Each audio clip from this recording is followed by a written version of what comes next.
Hola, ¿cómo están? Espero que muy bien. Hoy quiero compartirles este video para presentarles la clase número 7 en la cual vamos a trabajar en relación a los fenómenos y desastres naturales.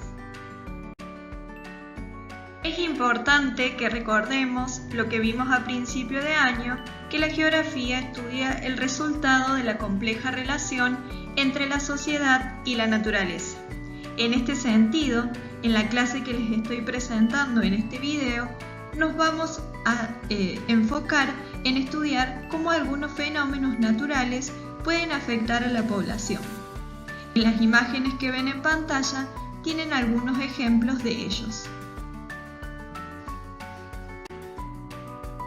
Para iniciar, vamos a dejar en claro algunos conceptos clave, como por ejemplo el de fenómenos naturales. Los fenómenos naturales son aquellos eventos propios de la dinámica de la naturaleza, como por ejemplo un tornado o un huracán. Cuando estos fenómenos naturales ocurren en una isla desierta, son simplemente fenómenos naturales.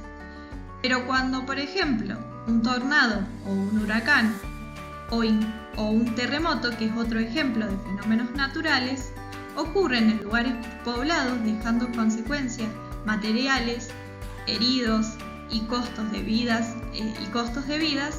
ahí estamos hablando de desastres naturales, ya que esos fenómenos han llegado a impactar y afectar a la población. Cuando estos desastres naturales tienen un gran impacto y tienen grandes consecuencias, son considerados como catástrofes naturales. El impacto de estos desastres naturales van a variar de acuerdo a las características que tiene la población y a las probabilidades de que los diferentes eventos naturales ocurren. Por ello, para poder estudiarlos, vamos a tener en cuenta la teoría social del riesgo y la vulnerabilidad. Esta teoría establece que para poder determinar el riesgo es importante que tengamos en cuenta dos categorías de análisis. Por un lado, la amenaza, que es la probabilidad de que ocurra un fenómeno natural. Esta amenaza va a depender de las características de cada lugar. Por ejemplo, si analizamos este mapa de riesgo sísmico en América Latina, vamos a ver que no son las mismas probabilidades de que ocurra un terremoto en Uruguay, donde las probabilidades son muy bajas, a que ocurran en un país como por ejemplo Chile, donde el riesgo es entre muy alto a alto. Por otro lado, hay que tener en cuenta la vulnerabilidad, y esta se refiere a la capacidad que tiene una sociedad para minimizar el daño que el fenómeno natural puede causar. Esta capacidad va a depender de factores sociales, políticos, económicos, culturales y educativos. Por lo general, las poblaciones de los países más pobres son los que presentan mayores vulnerabilidad.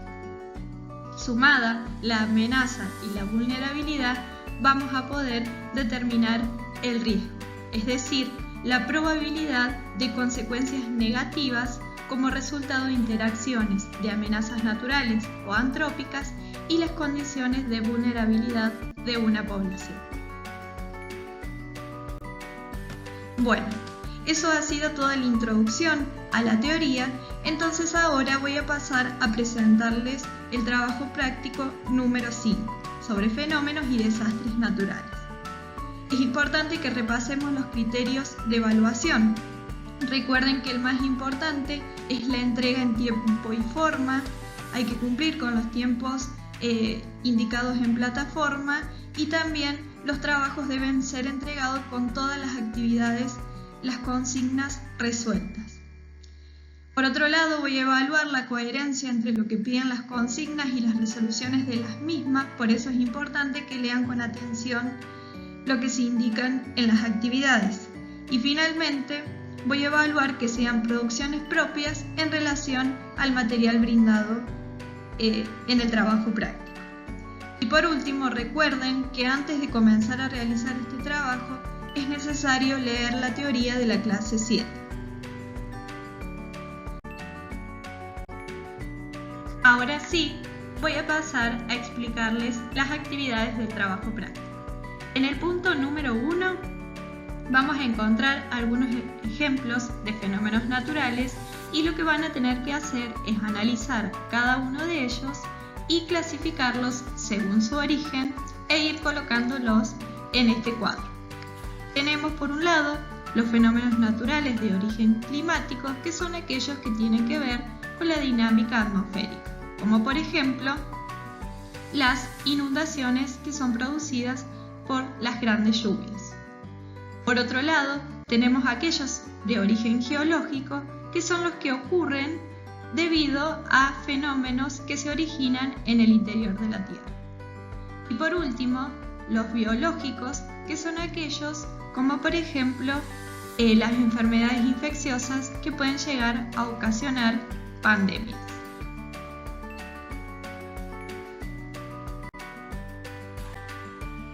En el punto número 1 les pido que elijan uno de los ejemplos del punto anterior y luego, a partir de la investigación que realicen en Internet, logren explicar cómo y por qué se produce ese fenómeno natural que han elegido.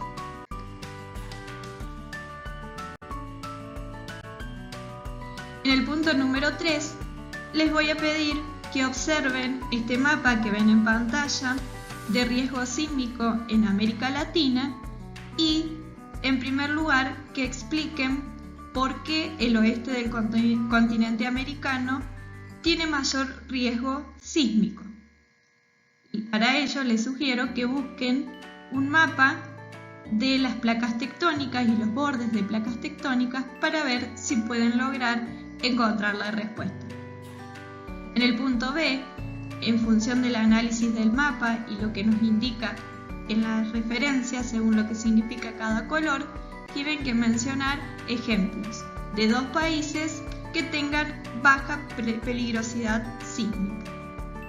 Y en el punto C van a tener que mencionar 4 países de América que tengan alguna región con muy alta o alta peligrosidad sísmica.